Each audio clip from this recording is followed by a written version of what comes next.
So number 16 on the CBA review is the other short answer question. This time it's asking you to graph the given function, and they simply give you that equation. The rubric says you get 2 points, for either the correct max or min and or giving correct zeros, which by the way is another name for the x-intercepts. And then you get 1 point for correct end behavior, which we'll talk about in a second. Now the way that we talked to you guys about in class is that you would use factoring to kind of work your way towards the different characteristics of the graph. So I'm going to start off by doing that. For 21, pretty easy factors to find. It's 1 and 21 or 3 and 7. That's pretty much it. Now remember, when we're factoring, we're trying to get it into this double bubble format, also known as intercept form, because it helps us find the intercepts. That's kind of the whole point of it. I want two numbers that multiply to 21, but also add up to this middle number 10, which obviously is this 3 and 7. So I know 3 and 7 have to go in there. I just don't know what their signs are quite yet. Hopefully this one is pretty easy to figure out. You are multiplying to get a positive 21, which means they have to be the same signs, either positive, positive, or negative, negative. Otherwise, you wouldn't multiply to get a positive 21. Well, if I also want to get positive 10, I don't want to throw any negatives in there, so they definitely both have to be positive. Now be careful, because we have to do one extra step to actually find the intercepts. This is intercept form. That doesn't necessarily mean it's actually the intercepts. What we have to do is, intercepts are where it's when y equals 0, because it's on the x-axis. So I have to take each of these groups and set them equal to 0. So x plus 3 equals 0, x plus 7 equals 0. Do a little bit of quick algebra,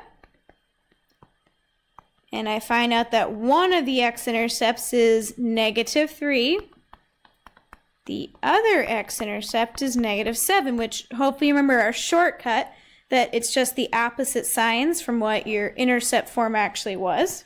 So now I need to create my graph so it actually will match those x-intercepts. So I'm going to go 1, 2, 3, 4, 5, 6, 7, 8, 9, 10, just to give it a little bit of extra space. One of my x-intercepts is at negative 3, so put a nice big dot there. 4, 5, 6, and 7. So it's going to be kind of a skinny parabola. It's okay if it's not drawn perfectly, or if your dots aren't drawn perfect, that's fine. All right, so now I have to actually get my vertex in somewhere here. Now my vertex I can get because I know it's got to be in the middle of these two numbers.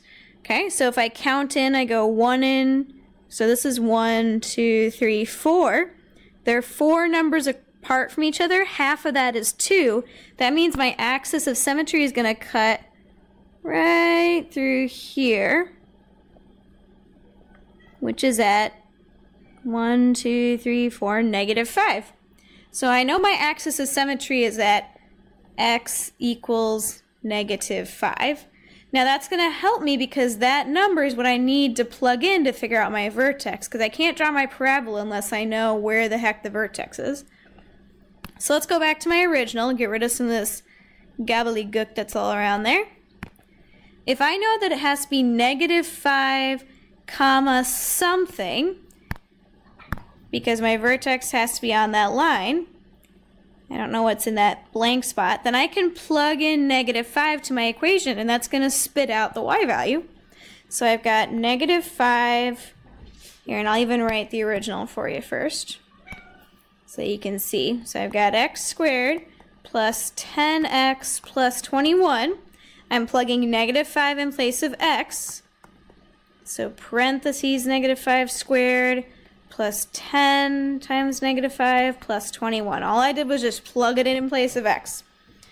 Okay, well, negative 5 squared is negative 5 times negative 5, which is positive 25. 10 times negative 5 is negative 50. And then I have plus 21 at the end. Okay, well, 25 minus 50 equals negative 25. Plus 21 ends up with negative 4. So that number is my missing value for my vertex, which is my final key feature that I need. So I'm going to draw my number chart there. So -5, 1, 2, 3, 4. And again, it's okay if it's not perfectly drawn. We'll try and provide you guys with some graph paper on the actual CBA. And then all I got to do is graph it through. Make sure to include your arrows for that super easy correct end behavior. Okay, which you get by actually graphing it through, putting the arrows on there and pointing it in the right direction. And that's all you need for this one. That will get you your 3 points on your short answer.